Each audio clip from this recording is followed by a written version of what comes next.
Hello and welcome to LSJ News. A tribute act has told LSJ News that they feel like they are part of the forgotten community. And it comes after many entertainers haven't been able to perform since theatres and venues shut their doors last March.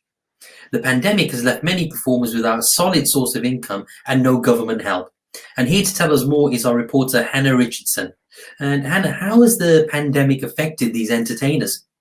Well, like you said, Chris, it's been a year since they've actually been able to perform, with theatres closing on the 17th of March after Prime Minister Boris Johnson told people to actually stay away from attending any sort of concerts or anything.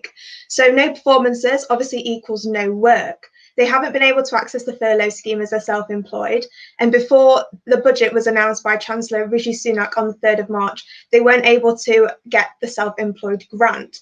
But they have been starting to schedule more shows. They've been booking in places at theatres and venues.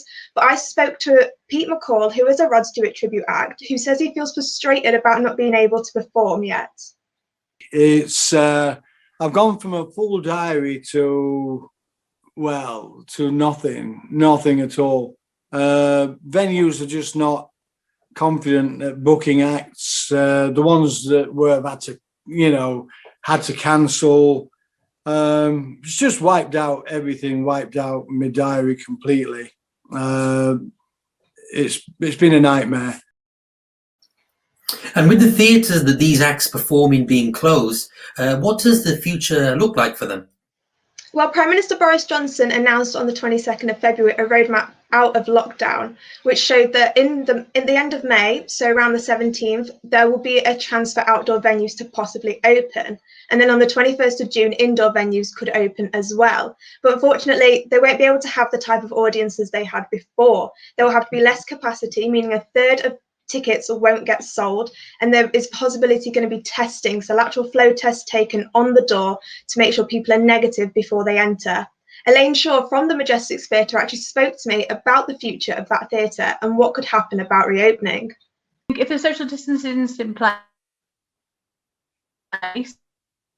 then because we'll have to separate them up into bubbles of households, so depending on where they're sitting, and each show will have to look different, because depending on what size bubble each household is really. Without the social distancing in place, if they say reopen normal, then we will do our best to reopen as we possibly can. And where have these tribute acts and performers been able to access the support that they need?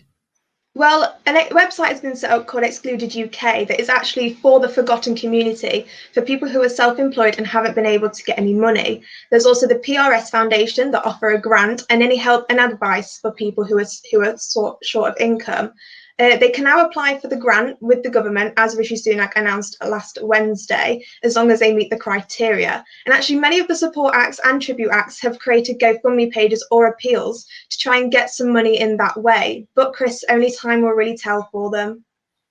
Thanks very much, Hannah. And it's one of those things where there's only so much Netflix and iPlayer that we can watch as well. So hopefully we can all see them back on stage again soon. That's our reporter, Hannah Richardson there.